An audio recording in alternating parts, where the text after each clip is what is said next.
Welcome to another of my periodic conversations with Jim Tomlinson, the British reed player, composer, arranger and producer, and husband of American vocalist Stacey Kent. I usually manage to catch up with Jim once or twice a year when he and Stacey are on tour in Europe, but for reasons we're all now too familiar with, there's been little or no touring by most jazz artists since the first quarter of 2020. People are still writing and recording though, and there's a new Stacey Kent EP out called Christmas in the Rockies.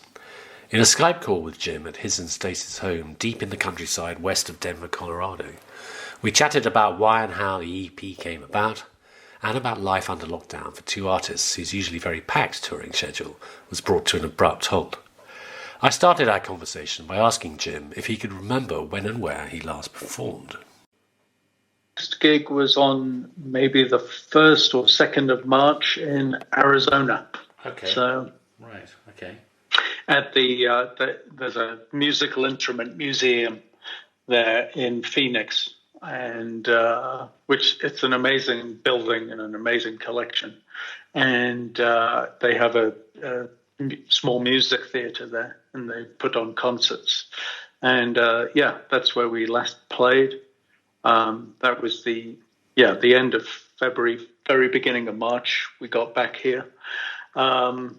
After which we both got sick. We assume with COVID because we were tested for flu and it wasn't that. And all the symptoms were kind of classic, and it went on for well over a month.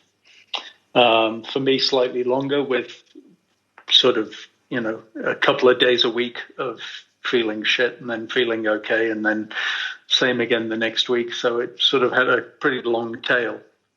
But so we were dealing with that while all the tours were kind of falling apart and getting cancelled. So yes. That was the sort of entry into the spring. Okay. And then it was, I guess, like a lot of musicians, it was the sort of one. It was dealing with the logistics of cancelled tours and flights and so on, but also the realization that it was going to be a sort of longer haul affair than we would have hoped for, and making or starting to get our heads around what we would do while we were off tour. Yeah. So what have you been doing? Because it's been a long time now, hasn't it? So with no gigs. Yeah.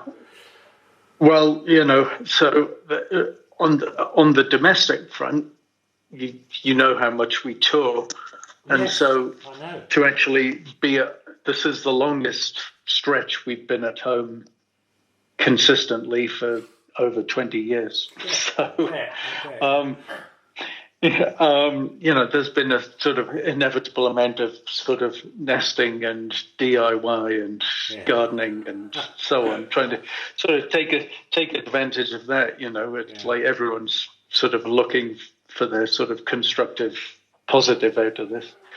And the other thing is just basically making sure that we kind of keep making music and staying positive and engaged with the fans through social media and so on, and just sort of making sure that the engine is ready to go when we get the all clear. Yeah, and one of those things is the Patreon or Patreon. I'm not quite sure how you pronounce it. The Patreon site, isn't it? Which is something new. Tell me a bit about that. Yeah, it's an interesting platform. One of the things that's happened with kind of social media is that it seems like sort of Facebook's business model has been gradually sort of to build its audience and then gradually choke off access. So you build a fan base on Facebook, and then if you post a video of birds or cute kittens or whatever, everyone can see it. But if you post anything about music or about that, they'll let 10% of your followers see it, and then try and screw you for advertising money. So Patreon was really kind of a response to that, in that, that it's a platform where you can sort of guarantee a level of engagement with fans, because on Facebook someone can sign up to follow you and not see your posts and so on. So it's a platform where the engagement is much more direct, and you can tailor it to a kind of a specific type of fan. So it's another space online where you can kind of meet with and engage and interact with fans, and it's especially useful when you can't go out on the road and have direct interaction in that way. Yes, which I mean is most unusual for you, isn't it? Because as you say, you're touring all the time. So I mean, you haven't been doing sort of Facebook live feeds or anything like that, have you? Well, we live up in the mountains in Colorado, and our internet is served by a dish. A dish. And I know. Tell me about this internet. What is it? Some sort of satellite connection? I don't really, I'm in Stockholm. There's a relay tower on the other side of the valley, and the signal is bounced off that into the house. We pick it up through a dish. But the fastest service that we can get is 20 megabytes. Oh, Jesus, in download. That's rubbish, isn't it? Yeah, that's rubbish. Yeah, and so the idea of doing anything live, and it's not reliable. And so the idea of doing anything live is pretty much out of the question. So we've been kind of focused on producing performances, studio quality performances of the two of us performing duets. Yes. And posting those to Patreon and other things to Facebook and the other social media platforms. Yeah. But we should say... Been doing that, and then... We should say something a little something about where you live, because it's pretty remote, isn't it? I mean, it's not... It's Denver-ish, but it's a long way from Denver, actually, isn't it, in Colorado? Yeah, we're about it's about 150 miles due west of Denver, but about 200 miles by car. We live in a place called Carbondale in the Roaring Fork Valley, between Glenwood Springs and Aspen. Okay. So, and then we're not in a town. We live sort of. We have this. I'm from Hexham, and in the north of England, as you know, and there's Hexhamshire, but the concept of shire doesn't exist in American, but we live in Carbondale Shire. Yeah, is basically it. Okay, right. So just in the sort of the farmland, up on a sort of high ridge. Yeah. On the north side of Carbondale. So you're pretty remote, really, aren't you? Yeah. It's not like we're about 15 minutes down into the valley to sort of very civilized shopping. There's a Whole Foods and restaurants, and the town is great and so on. So it's not like we're off the grid or anything. But so when your internet fails, that's what you go down in the car and sort of hijack someone's Wi-Fi with sitting in your driver's seat. Yeah. Exactly. Sit outside the library. We've got a neighbour who is on a different service, which we might switch to, which seems to be much faster and more reliable. But so we've been doing a lot of office work sat in the car outside our neighbour's house. So, it's frontier living, isn't it? It's the spirit of the American West. Isn't it? So look, tell me about this EP you've made. You released this EP, Christmas in the Rockies, on the 20th of November. What made you want to do a Christmas record? After all these years, actually, because you've been recording for 20 plus years. I don't think you've ever made a Christmas record before, although we'll come back to that, because one of them is a kind of re-release, isn't it, or a reissue? Yeah. But why did you decide to do that now? Well, I think one of the things is that we have an album which is in the can and sort of ready to go to be released, and it was supposed to be released this year, and we held it back because all of the touring was cancelled and so on. So we've been looking at different. We didn't want to go that long without having a release or any releases, and I think I Know I Dream. We released that in October of 2017. Yeah. So it's kind of 3 years now since our last release. So it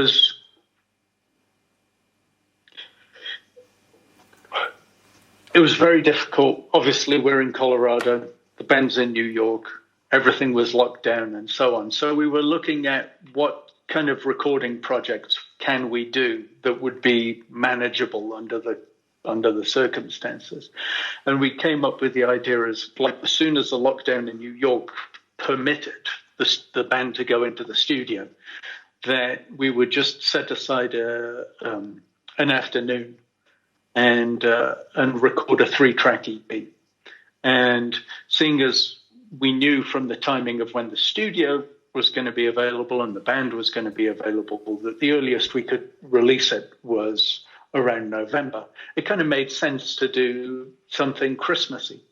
And also, we live in a part of the world where kind of Christmas arrives around Thanksgiving and leaves kind of at the beginning of April. The lights go up in the trees now, and they'll stay up in the trees, and it's and you get people coming in to celebrate, and it's one of these parts of the world where Christmas seems kind of perpetual.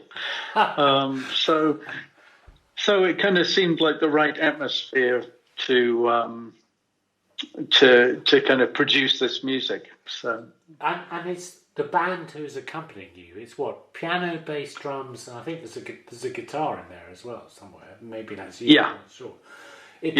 Is that your US touring band?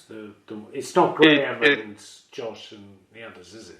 No. This is the US band, and it's Art Hirahara on piano, Tom Hubbard on bass, Anthony Pinciotti on drums, and the guitarist who we invited in for the session because that was the instrumentation that I wanted to write for with this is a guy called Ron Afif. Okay. And they're all based in New York. In New York. So. Okay. Right. Okay. Yeah. Okay. Right. And tell me, how did you choose the tracks for this? Because there are 4 tracks on this EP. One of them is a bonus track from a long way back, isn't it? Yeah. But the 3 new tracks. I mean, goodness, this is like being on Desert Island Discs, isn't it? Choose your 3 favourite Christmas songs. It's a really hard task. For sure. How on earth did you manage to whittle them down to 3? Well, it was the task is made easier by the fact that once we'd settled on the idea of doing this Christmas EP. Oh, I'll backtrack a little. One of the reasons that we hadn't done a Christmas album before is that I don't think for either of us the idea of going into a studio in the spring and spending a couple of days recording 12 tracks of Christmas music was there always seemed like something else better to do.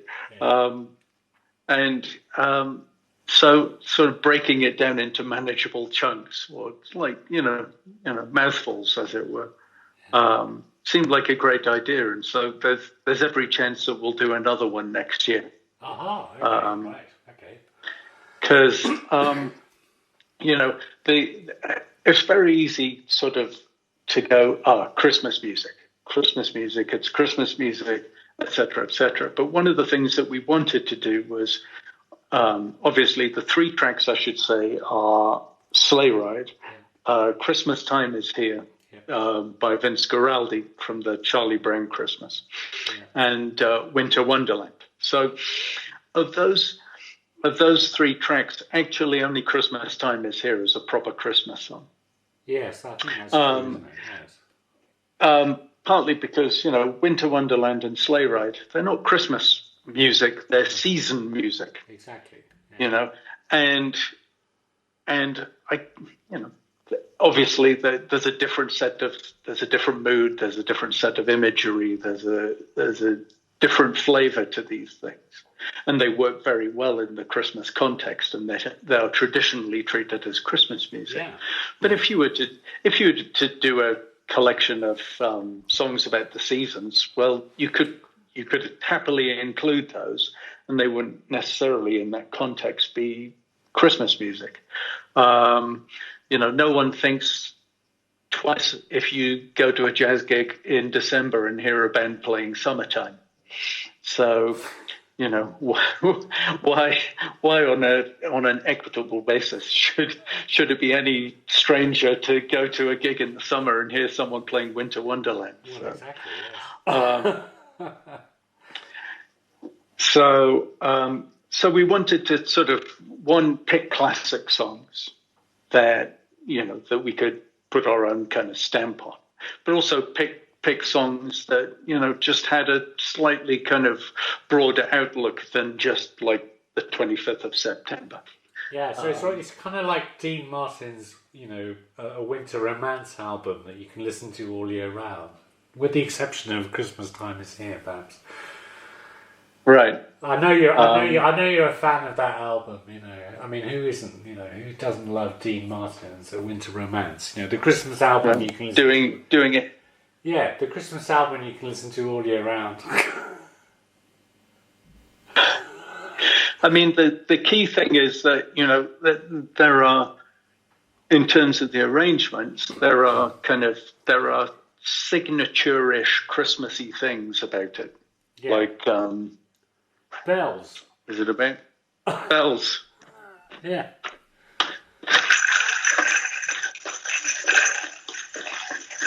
There it is.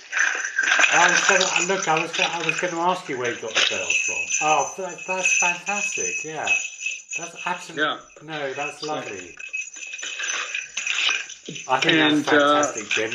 Because I was going to. I mean, who else would have a load of bells sitting around the house but you?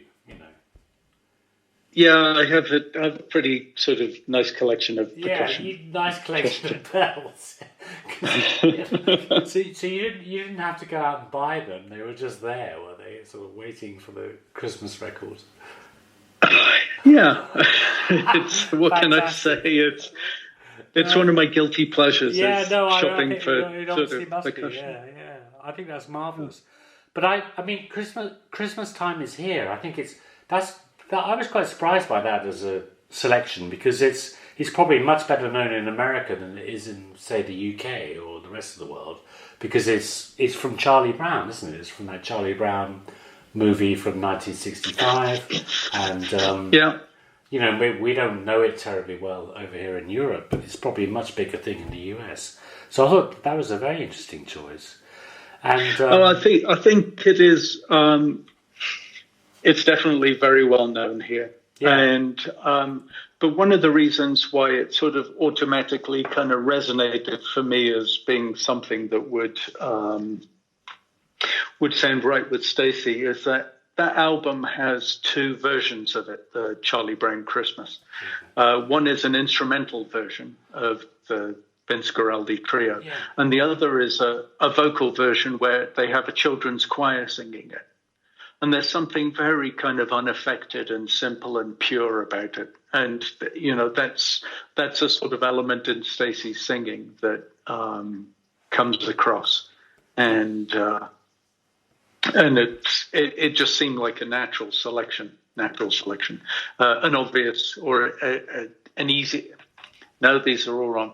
It felt like it resonated with Stacey's kind of voice. No, absolutely. It seems to suit her perfectly. And then, I mean, Sleigh Ride also. I mean, one thinks of the Ronettes version, of course, but apparently it's one of the most popular Christmas songs that's ever been recorded. That and Winter Wonderland. I think it's like Well, yeah. something 200 recordings of Sleigh Ride or something bizarre like that.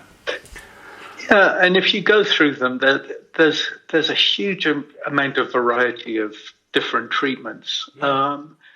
And in a sense, in preparing for this album, one of the things I generally do, but one of the things I did for this album was go straight to the sheet music, and not listen too much or not do too much research, because I wanted to,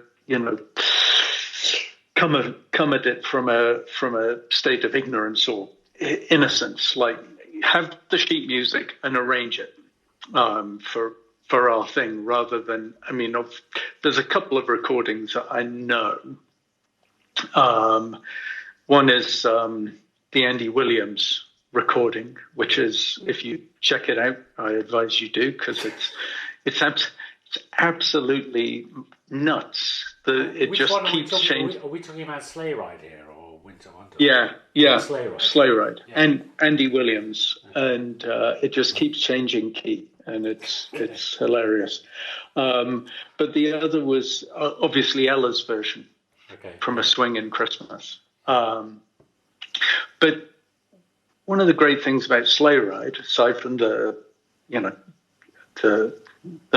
melody, the lyric, it's Mitchell Parish, so it's pedigree lyric writing. Is that there's this really unusual kind of section. That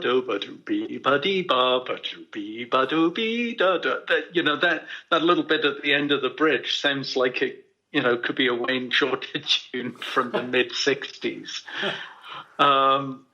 It's really out, and so it's a very kind of melodically strong, and it's great for an arranger just to have like a motif like that. Take some sort of element of the melody, and then craft that, sort of weave that into the structure of the arrangement. Yeah. So, which is what I did with that one. Yeah, and you played a flute on that one as well, didn't you? Yeah, alto flute. Yeah, alto flute. But they're not very complicated arrangements, are they? They're very sort of. Stacey is very much to the fore in these things, and they're not. The arrangement's not very obtrusive. I think it's a lovely little record, actually. Was that your intention, to do something, relatively low key? Yeah, my style is always, when arranging a song, is to put the song front and center, and because you're putting the song front and center, then you're inevitably putting the singer front and center. Yeah.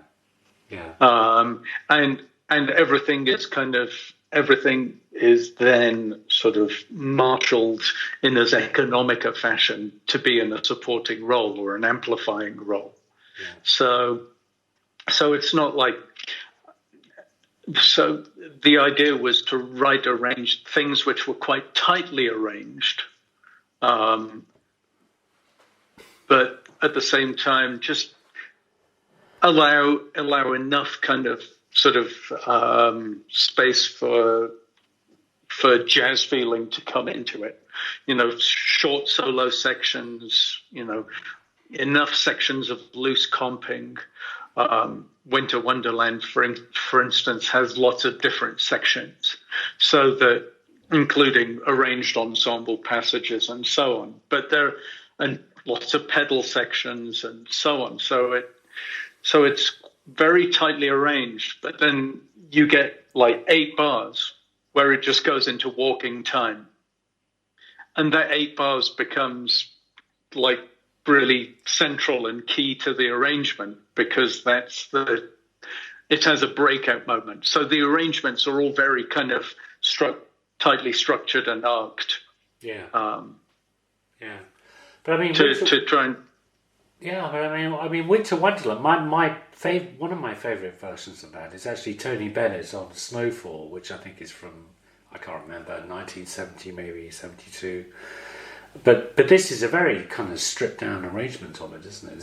It's very low key, and there's no, you're not on this. It's just a trio essentially, isn't it? And, well, the guitarist is there somewhere. Oh yeah.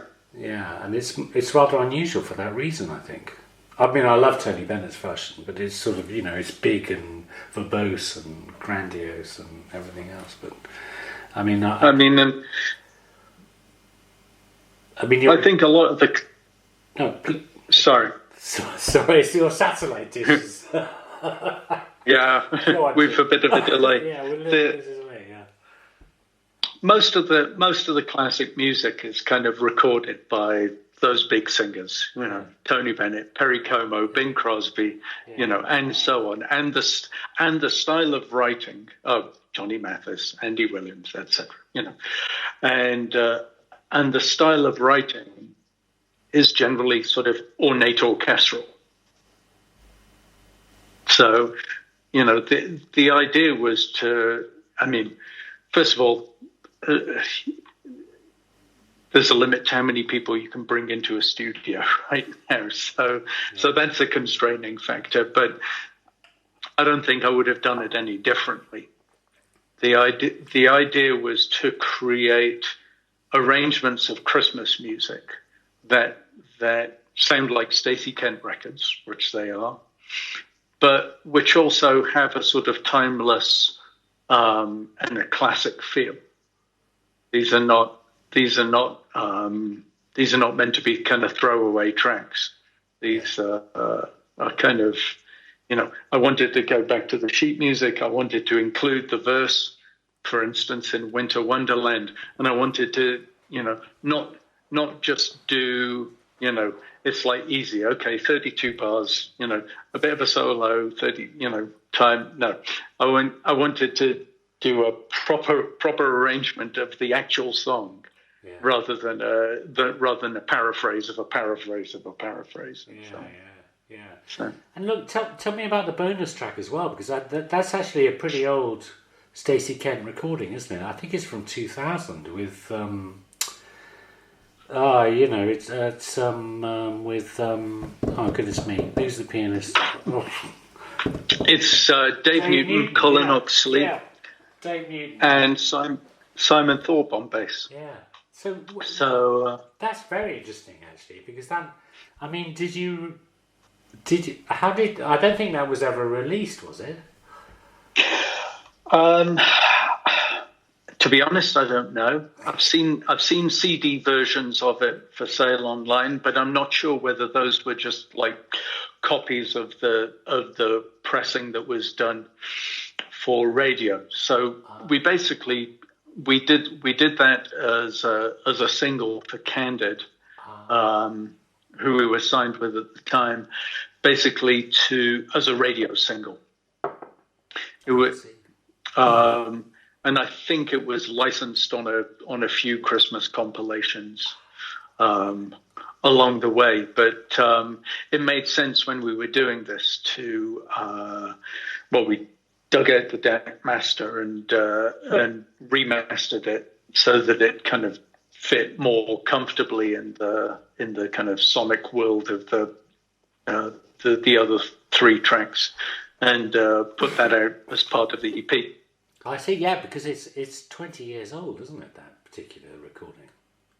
I think it's 2000, yeah. Yeah, I think it's 2000 as well, and you're playing the sax on that as well, aren't you? Yeah. I just wondered whether there were any more old Stacey Kent Christmas records that you could, resurface at some point. Or is that no? There's nothing hiding in the vault. but I wouldn't be surprised if there are more in the future. Yeah, no. It's a very rich theme, isn't it? Christmas records, you can't beat them. Tell me a bit about the production process, Jim, because you and Stacey were there in Colorado, in rural Colorado, but the band was in a New York studio. How did you actually make that work, particularly with this dodgy internet connection? Yeah, well, the first thing was, first stage of the process, obviously, is picking the songs. The next one is writing the arrangements. Yeah. And the next stage of the process is rewriting the arrangements, because when you can't be there physically in the studio, you have a limited amount of time, and these things have never been played before. You have to make sure that, every I is dotted and every T crossed. So it was actually a slightly more involved arranging process. I know that sort of maybe doesn't sound involved, but there's a huge amount of detail in those arrangements. And so that was the first thing, and then deliver the arrangements to the band. That happened maybe. When did you actually do that? Because I'm interested in when you actually, started. We did the session, I think, in October. In October, sometime. Okay. Well, it was in October. Interested. October.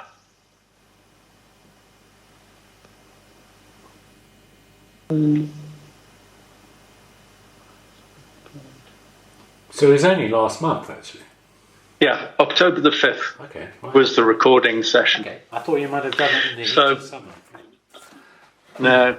So October the 5th was the recording session, and I was able to take, albeit with a time delay of a couple of seconds, a direct feed from the desk in New York. Yeah. So I could listen to the stereo output of the desk, and then I was on a Zoom call with in the live room with Art, the pianist. So then we could, after takes or what have you during rehearsals, we could have some back and forth. Okay, right. So they did their stuff in New York, and then you got the tapes, and Stacey did hers there in Colorado. Yeah. Yeah. And you did your bells as well, did you? Yeah. I did everything, and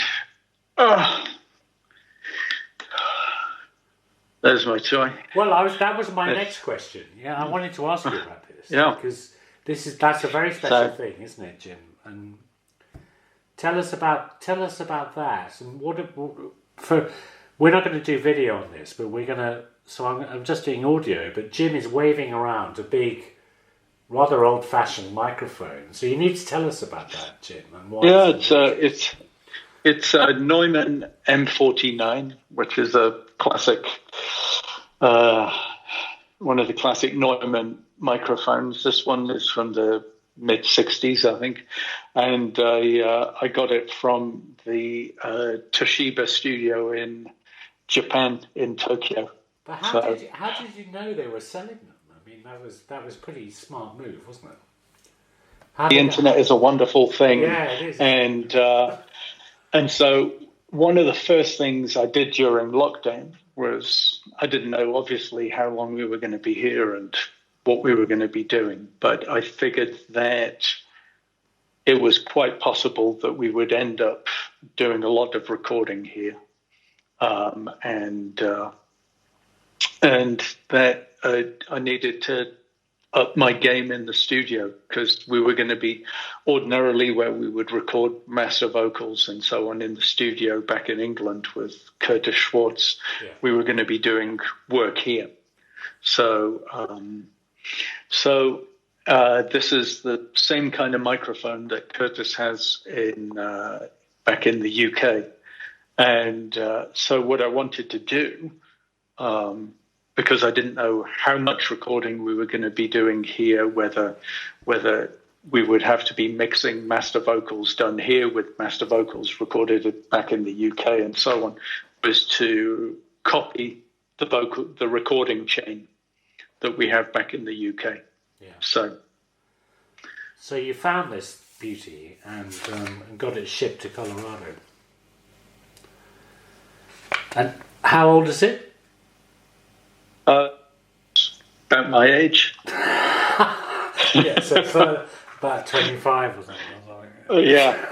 No, I don't know exactly when. I haven't found a website that enables you to sort of match serial numbers with dates and so on. You know, there's a lot of mic nerds out there. I know that. Yeah, but I think it's a sort of mid-60s Neumann M49. And you're pleased with it, are you?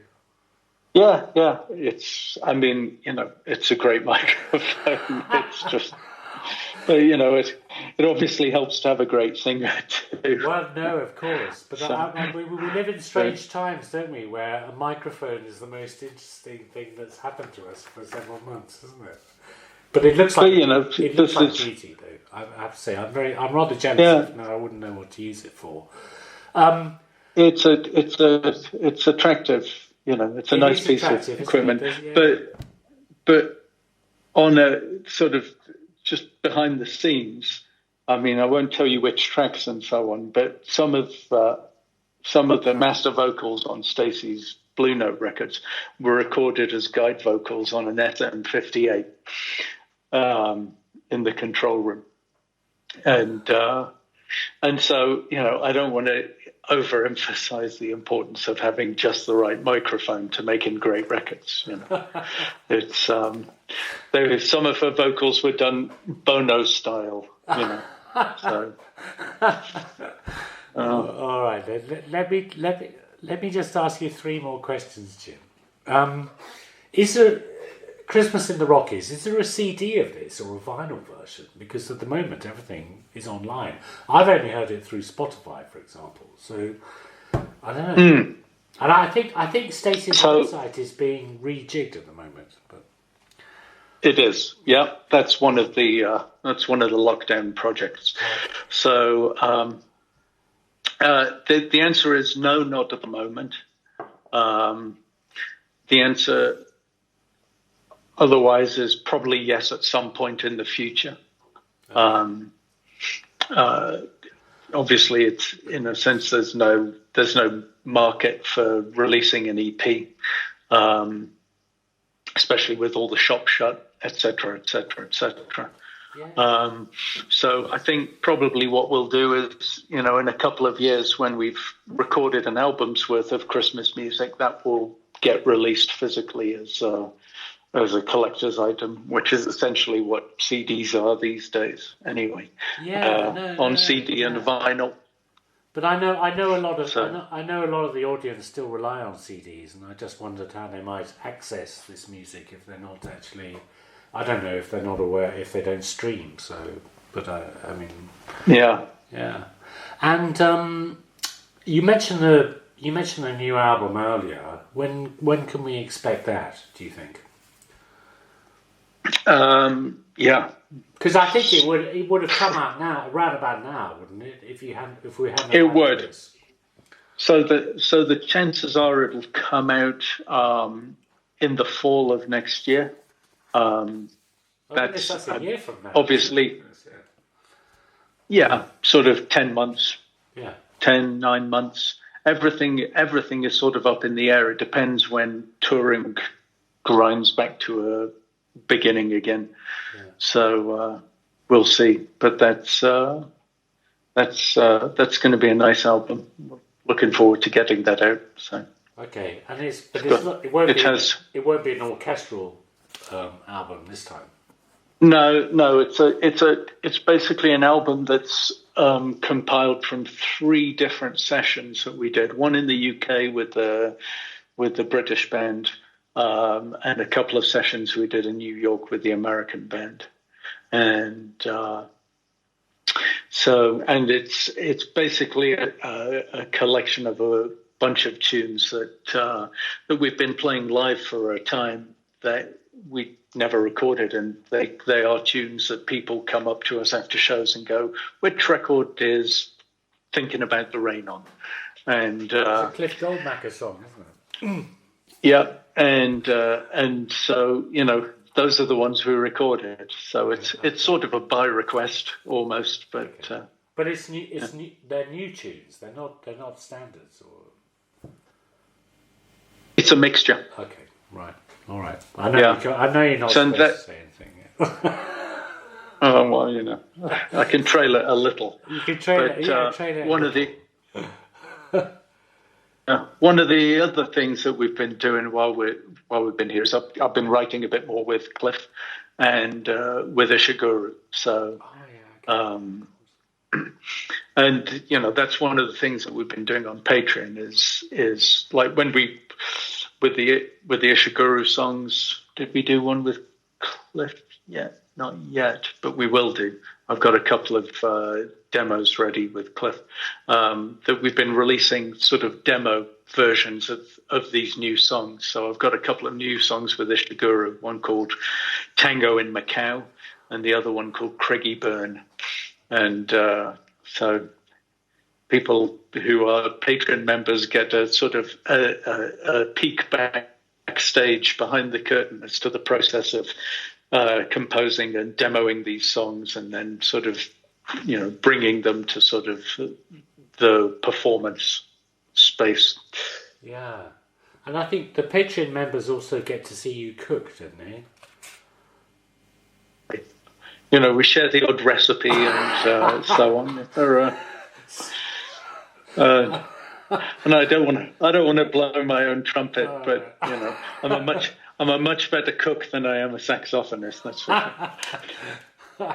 The stand gets some cooking, yes. Do you? My final question, Jim. It's what, Tuesday and Thursday? I think is Thanksgiving in the US. What plans do you have for Thanksgiving? Well, we'll be giving thanks as we. Social distancing and mask wearing. Yeah, it's slightly odd because obviously Thanksgiving is, or as they say here, Thanksgiving is. Is a huge deal here. For Stacey and I, sort of, have lived in the UK for a long time, and generally speaking, we are on tour at this time of year, and so we would. There was a period of about 5 years where every Thanksgiving we were in Turkey, which we thought was amusing because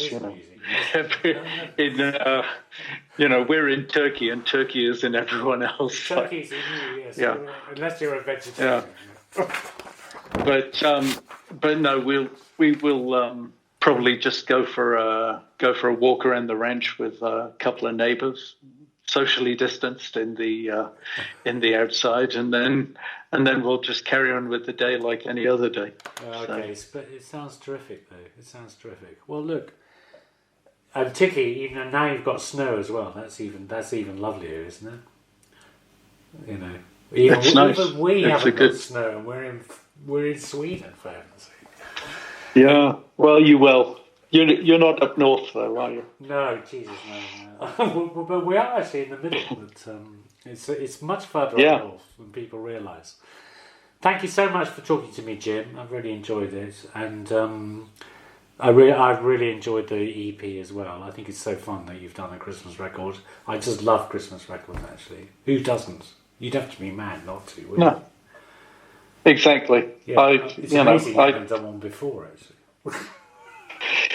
Well, no, we won't stop. And have you got any gigs lined up, or are they all off?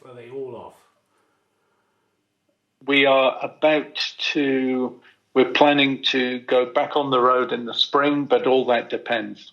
Of course. Oh, I'm getting a signal from Stacey. She has an interview now, so she needs to take this space. Yeah, sure. No, it's a pleasure to talk with you, and we'll talk again soon, I hope. And absolutely. I hope you have a lovely Thanksgiving and a delightful Christmas as well.